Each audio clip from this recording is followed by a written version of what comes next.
Je vous invite aujourd'hui chez Liana, une herboriste. Nous sommes à Zugdidi, à quelques pas de la ville, un peu retiré dans la campagne. Et voilà Liana qui accueille Mathilde car nous voulons lui poser quelques questions. Elle est d'accord pour l'interview.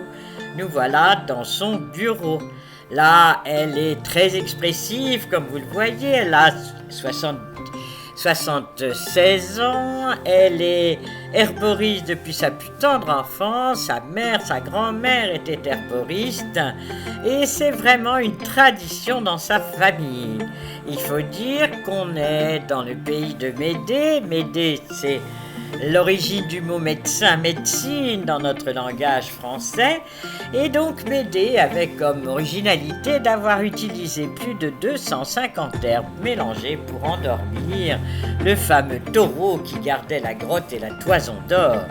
Ainsi, elle l'a endormi et Jason a gagné la toison d'or et Médée par surcroît. Donc voilà une vieille tradition. Liana est née à Skadouache, le village que nous habitons maintenant. Son nom de jeune fille, c'est Liana Chitanava. Et elle fit ses études chez elle avec sa mère, sa grand-mère. Puis ensuite, elle passa 2 ans chez une herboriste dans la proche banlieue de Moscou. Puis elle revint, elle avait 19 ans et fut enlevée par son mari qui avait 26 ans. Ils se marièrent, vécurent heureux dans cette maison et eurent 2 enfants, un fils et une fille. Son mari maintenant n'est plus là, mais son fils, sa belle-fille sont là avec les petits-enfants. Et Liana veut transmettre sa science à sa belle-fille qui est ukrainienne et à sa petite-fille pour que cette vieille science ne se perde pas. Liana prépare elle-même ses propres médicaments, vous voyez, avec ses huiles, ses macérats, ses boîtes, ses graines qu'elle fait sécher. Elle est vraiment seule responsable de la potion qu'elle donne à son malade, car on vient du monde entier, du Canada, des États-Unis pour chercher des médecines auprès de Liana qui a son dossier, regardez là. Car elle fait des fiches pour pouvoir suivre ses malades à distance quelquefois ou les dépanner en cas d'urgence. Vous la voyez là au milieu de ces flacons, de ces macérats. C'est absolument extraordinaire. Dans un angle de la pièce, c'est son coin prière mélangé avec toutes ces herbes, pas folles, mais ces bonnes herbes médicinales.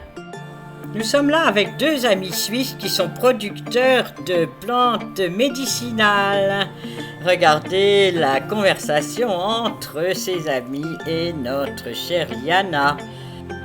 C'est un peu un jeu de devinette, chacun devine et cherche à connaître ce qu'il y a dans les différents macérats. Et Liana est tellement époustouflée par les connaissances qu'ont ces 2 amis suisses qu'elle décide de nous emmener dans son jardin. Et voilà, les discussions continuent, ils prennent des notes, ils questionnent, et là, la discussion est serrée, parce que pour eux, ils utilisent une plante pour faire un médicament, cette plante jaune, millepertuis, et Liana explique que non, c'est pas du tout ce qu'elle fait, elle. აქ ჩვენთან დეპრესია თუ აქვს კიდე სწორად ხუჟე ამას ემთი ამას მაგრამ ამასაც ხო არა დეპრესიას მარტო ეს que cette